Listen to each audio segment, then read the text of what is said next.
Let's talk about being kinder to yourself, because the way you treat yourself is the difference between better mental health or feeling like you're never going to find your self-worth.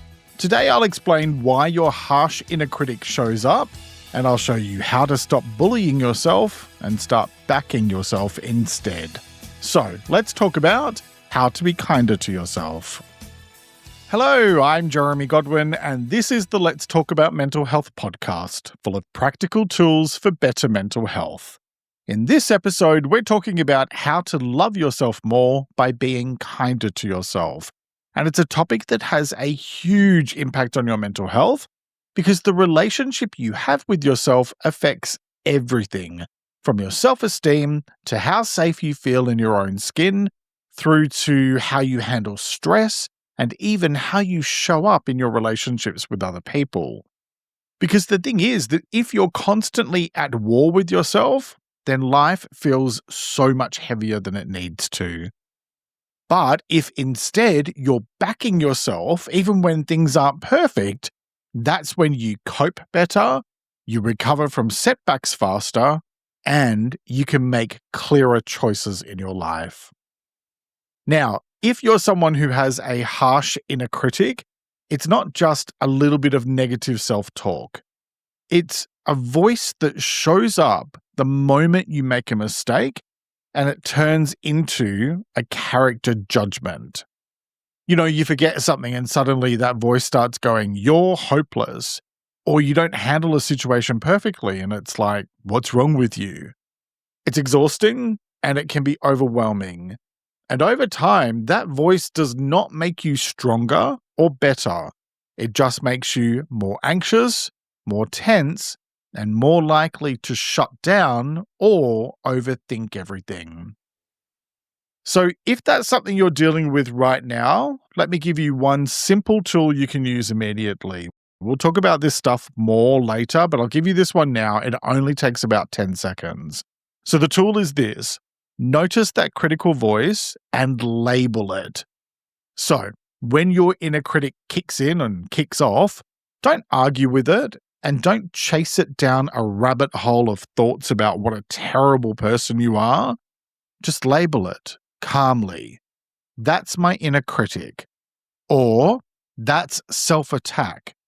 Or that's my bully voice.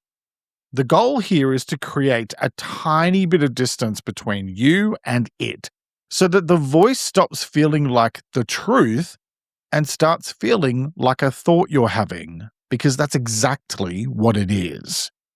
And we're going to build on that later in the how-to section in a way that actually adds way more value, including how to work out what that voice is trying to do for you and how to replace it in a kind but honest way that doesn't tear you to shreds. But the quick thing I want you to remember here, right up front, in case you need it, is this. Label it, create distance. Okay, so let's start digging deeper into this topic and let's talk about what is an inner critical voice. So when I say harsh inner critic, I'm talking about that internal critical voice that judges you, corrects you, reads you to filth, and keeps score. But it doesn't do it with calm honesty. No. It does it with contempt. It's not trying to help you learn. It's trying to make sure that you don't mess up again by making you feel bad enough to never risk things. And yes, sometimes it disguises itself with motivational language. Things like telling you that it's just being realistic. But the tone of that voice is the dead giveaway, because it's not constructive, it's cutting. It's not supportive, it's nasty. Now, this sort of self-criticism often shows up in our everyday moments. For example, you might say something and then find yourself replaying it in your head for hours on end, picking it apart and judging yourself for what you said or didn't say. Or maybe you made a small mistake at work and suddenly the voice in your head is telling you that you're incompetent. Or maybe you don't get as much done as you wanted to and then that voice starts telling you you're lazy. Right? Like you look in the mirror and your brain starts listing everything that's wrong with you, like it's having a field day. or you're already having a tough day, and the moment you can't cope perfectly, that nasty voice kicks in with that classic line, "You're useless." A harsh inner critic, aside from just being nasty, tends to speak in absolutes. It uses words like always, never, everyone, nobody. It's predicting the worst. It catastrophizes. It turns one moment into an assessment of your entire identity. It doesn't say anything constructive like, well, that didn't go well. It says, you're a total mess, failure. It's borderline feral. And the longer it's been running the show in your mind, the more normal that voice can feel, because you've heard it for so long that you start confusing it with your personality. Choosing to be kinder to yourself doesn't mean that you never reflect or that you never improve or that you just pretend everything is fine when it's not, right? So this is not about arrogance or conceit or delusion or giving yourself a free pass. It's about finding a healthy balance. It is about the difference between feedback and abuse. Kind, honest self-talk sounds like a supportive coach. Harsh self-talk, on the other hand, sounds like a bully.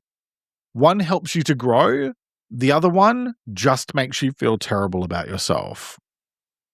And if you're thinking, yeah, but if I don't criticize myself, I'll become lazy or selfish. I get why that fear exists completely, especially if you were raised around judgment or you've learned along the way that being hard on yourself is the only way to stay productive or to stay safe. But there's a very big difference between self-accountability and self-punishment. Accountability says, okay, what can I learn from this? Punishment says, you should feel bad just for being you. So that's what we're dealing with today. It's not about removing standards. It's not about removing responsibility.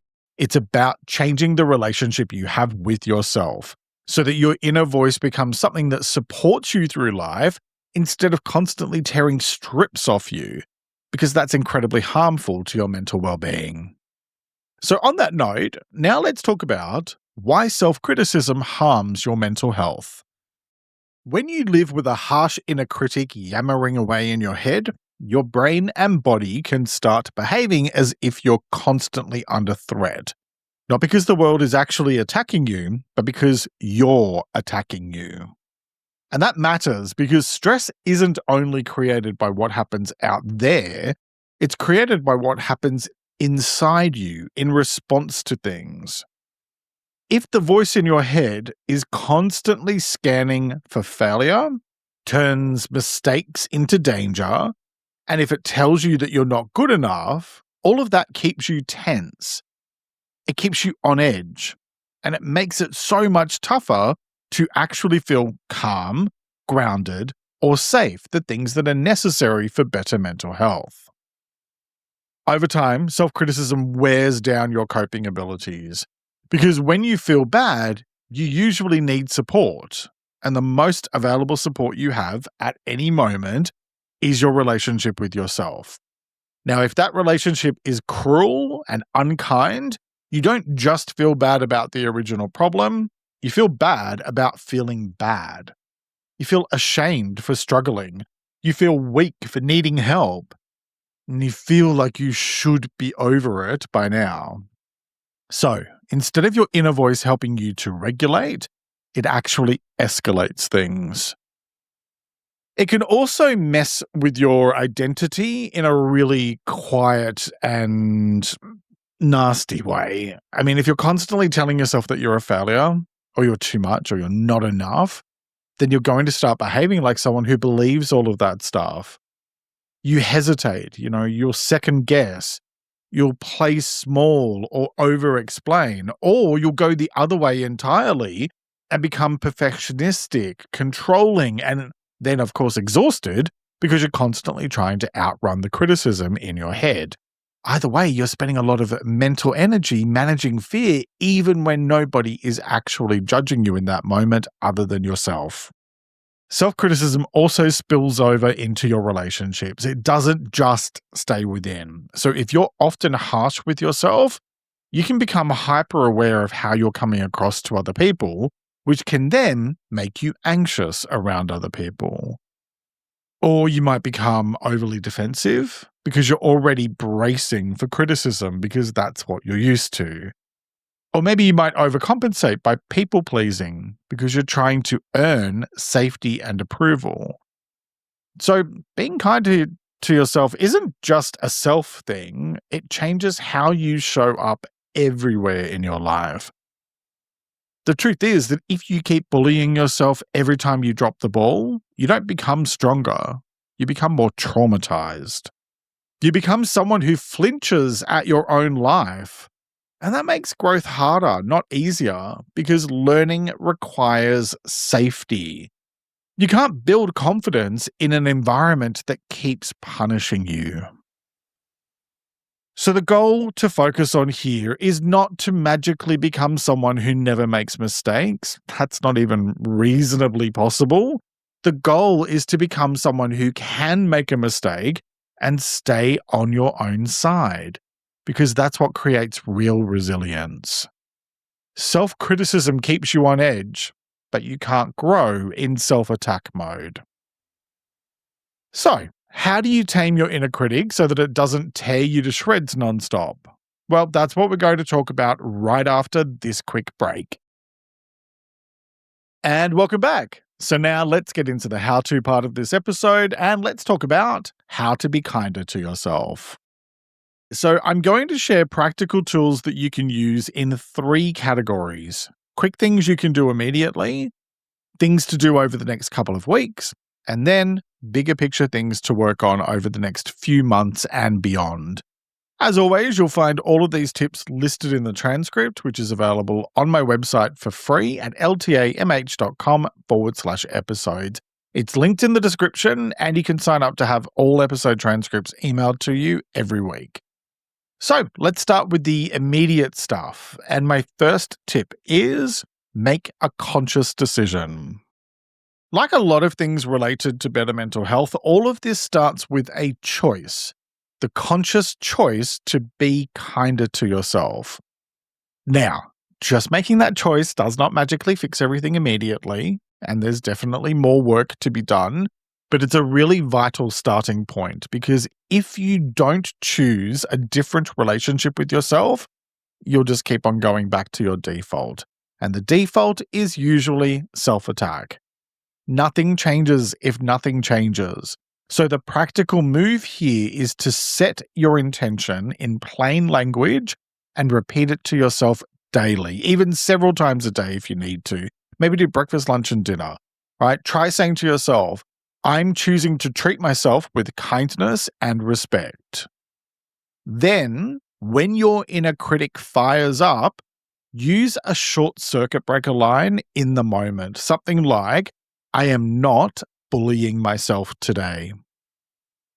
Both of those things are really simple. They don't require you to have to feel amazing, but they create a foundation that you can build on.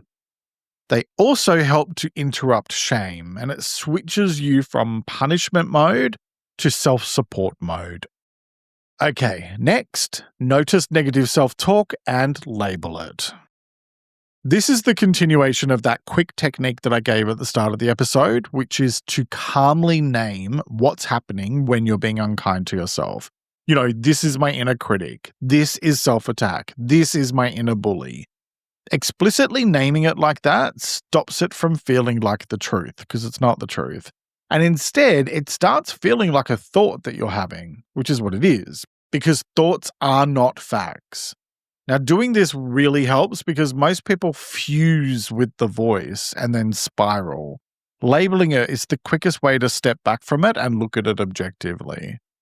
It helps emotionally by lowering the intensity of what you're feeling, and it also gives you back a sense of control. Next, reframe negative self-talk in the moment. Continuing on from the last tip, the piece here is to take whatever cruel line your inner critic is yammering on about and convert it into objective feedback. So, for example, your inner critic says, I'm an idiot. That becomes, that didn't go well. I'll handle it differently next time. This takes practice. It's not easy to do, but it is something you can do in the moment every single time. And it will feel weird at first, but it will become more and more familiar. The thing is that it helps you to keep that sort of honesty and self-accountability thing happening, but without allowing contempt to come into it. And it also reduces shame while also making the next step clearer. You cannot change what's happened in the past. There's no point ripping yourself to shreds for it. Learn the lesson, apply the lesson, and move forward with the intention and the follow through to actually apply what you've learned. Okay, so now let's talk about things for you to work on over the next couple of weeks. These take a little bit more work, but they're going to have a bigger impact. And let's start with track your triggers for negative self-talk. And this is about noting what tends to set it off for you. Is it mistakes or being tired or conflict or pressure at work? Is it social media, certain people, whatever?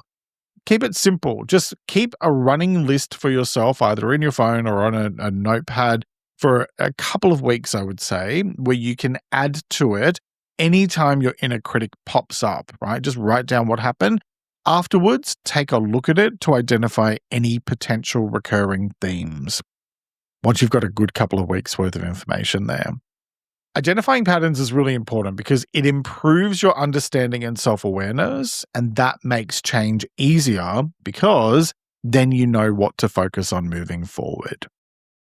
Next, write it out to get it out. So when your harsh inner critic kicks off, it's not thinking logically or rationally, so there is no point trying to argue with it. Instead, let it vent. Grab a piece of paper and a pen and then just write and write and write until that voice in your head runs out of steam. It will eventually, I promise. Don't bother reading any of what you've written either. The goal here is not to listen to that voice, it's just to get that energy out of your head. Because if you don't, then it's just going to go round and round in circles, picking up speed.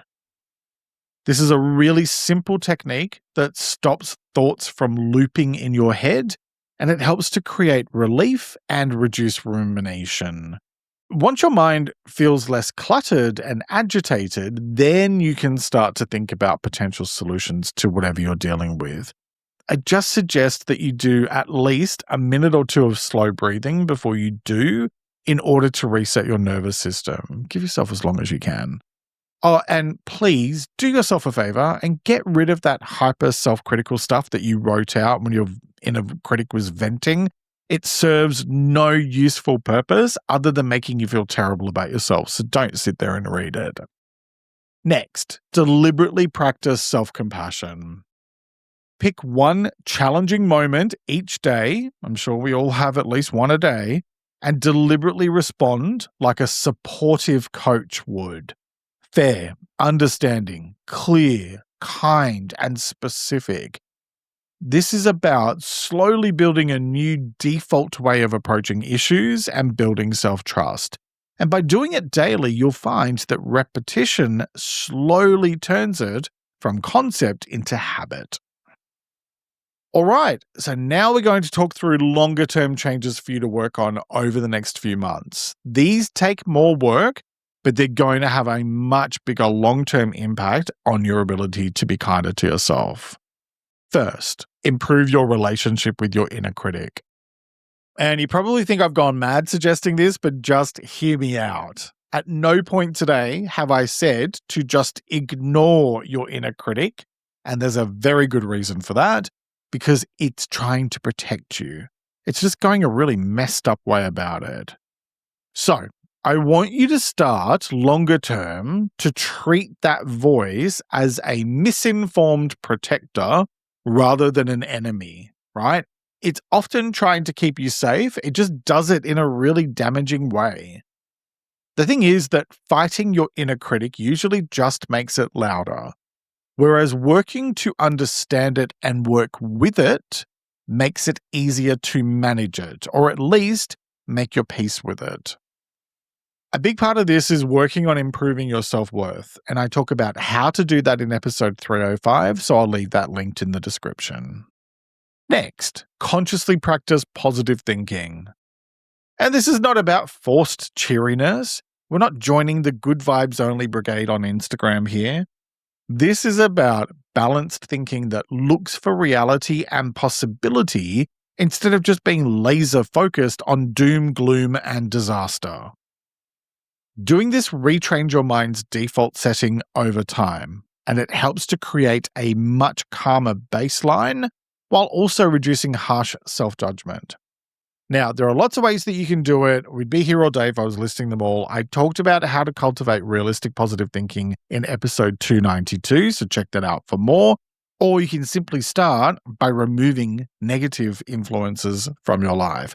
That includes the stuff that you look at on social media. Sorry, but you know exactly why I'm saying what I'm saying. All right, so moving on. Next, work with someone to address your deeper patterns. If your critical inner voice is rooted in trauma or family conditioning or long-term anxiety or things like perfectionism, getting support can really help you to shift it at the source. And so that means finding a professional like a counselor or therapist, not finding an Instagram account that inspires you. A counselor or therapist can help you to work through all of this stuff and do that in an objective and supportive way. Some patterns need a lot more than a self-help book and some DIY tools, and I speak to you from personal experience here. You have to be aware that working with someone, especially when there's deep-seated trauma, takes time, effort, and perseverance. You won't be 1 or 2 sessions and you're done, right? It's a long-term thing. I've been working with my therapist for like 5 years now, but it absolutely helps you to build lasting change, not just short-term relief. So, those are the tips on how to be kinder to yourself. If you'd like even more, you can check out episode 247 about how to love yourself more. Whatever you do choose to focus on, I suggest that you create a plan for yourself with the tips you're going to apply, and then work through them one by one day at a time, rather than trying to do everything all at once because, well, that can be really overwhelming. So, here's what I want you to take away from this episode. Being kinder to yourself isn't about completely ignoring your inner critic. It's about learning how to speak to yourself in a way that helps you to cope, to learn, and to move forward. When you stop bullying yourself and start backing yourself instead, you become stronger, and that's when you can grow. So, what would change in your life if you were kinder to yourself? Let me know in the comments and let's talk about it. If you're on Spotify or YouTube, you can leave a comment. I read and personally respond to every single comment I get, and I love hearing from all of you about how you're taking this stuff and applying it. So, yeah, leave me a comment and let's chat. Because when you boil it all down, you can't build a better life for yourself in self-attack mode. Each week, I like to finish up by sharing a quote about the topic, and I encourage you to take a few moments to really reflect on it and consider what it means to you. This week's quote is by an unknown author, and it is, "Being kind to yourself only when you deserve it is like watering a plant only when it rains." Let me repeat that. Being kind to yourself only when you deserve it is like watering a plant only when it rains. All right, that's it for this week. Support my show by giving it a like and sharing it with someone who'll find it helpful. And join my Patreon for early ad-free episodes and extras. It's linked below. Thank you very much for joining me today. Look after yourself and make a conscious effort to share positivity and kindness out into the world, because you get back what you put out. Take care and talk to you next time. Join me next week to talk about regulating your emotions when you're overwhelmed. Plus, check out my episode on how your mindset shapes your reality next. It's linked in the description. And follow or subscribe to never miss an episode. Let's Talk About Mental Health is an independent program. Discover more at ltamh.com.